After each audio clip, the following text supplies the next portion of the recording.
আমাদের বাঙালিদের ঐতিহ্যবাহী খাবারের তালিকায় আলু ভর্তাটা কিন্তু অবশ্যই থাকে।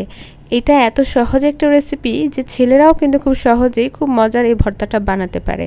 কিন্তু আমাদের এখনকার যুগে কর্মব্যস্ত জীবনে আলু ভর্তাটা বেশিক্ষণ থাকে না, নষ্ট হয়ে যায়, বিশেষ করে গরমের দিনে।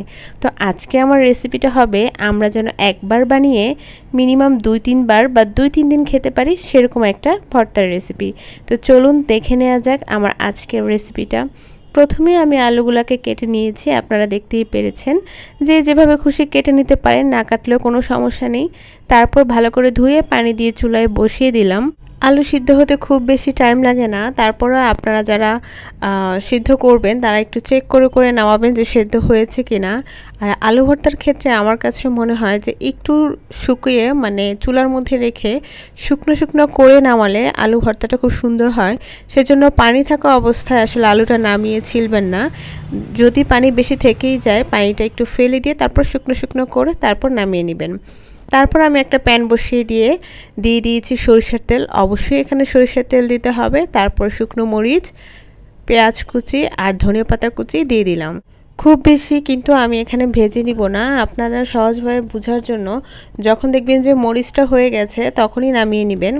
আর এটাই কিন্তু আমার আলু ভর্তার স্পেশালিটি যে সরিষার তেল দিয়ে এটা একটু ভেজে নিতে হবে। এছাড়া আমরা সব কিছুই পারি। আর এভাবে ভর্তাটা বানালে হয় কি যে কাঁচা পেঁয়াজ 2-4 ঘন্টার মধ্যে গন্ধ হয়ে যায় সেটা হবে না। এটা আপনি ফ্রিজে সংরক্ষণ করতে পারবেন, নর্মাল ফ্রিজে।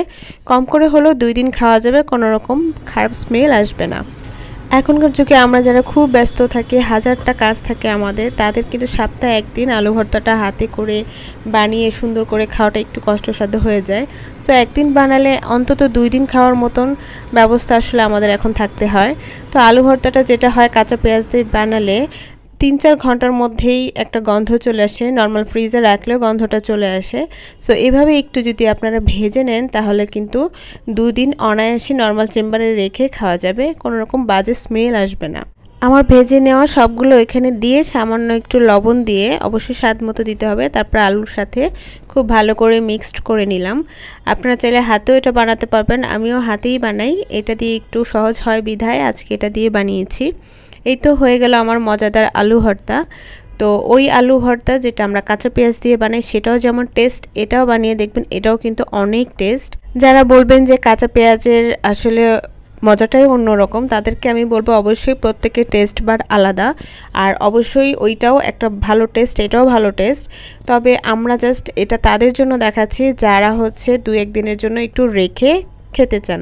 কারণ আলু ভর্তা দুপুরে বানালেই দেখা যায় রাতে আর খাওয়া যায় না, সেটার মধ্যে স্মেল চলে আসে। আমি আরও একটু তেল দিয়ে দিলাম, এতে করে আরও একটু সুন্দর ফ্লেভার আসবে। যারা তেল ভালোবাসেন বা বেশি খেতে পছন্দ করেন তারা একটু বেশি করে তেল দিতে পারেন। এই তো হয়ে গেল আমার মজাদার আলু ভর্তা। এটাকে আমি 2 দিন খেয়েছিলাম, নর্মাল চেম্বারে বক্সে করে রেখে দিয়েছিলাম, 2 দিন খেতে পেরেছিলাম, খুবই ভালো লেগেছে। আর আপনাদের জন্য এই জন্য আমি শেয়ার করলাম যে আলু ভর্তাটা আসলে একবেলা খেয়ে আরেক বেলা খাওয়ার উপযোগী তো থাকে না, তাই আমি ভাবলাম যে এই রেসিপিটা সবার সাথে শেয়ার করি, তাহলে সবাই হয়তো একবেলা বানিয়ে 2-3 বেলা খেতে পারবে। তো সবাই ভালো থাকবেন, খোদা হাফেজ।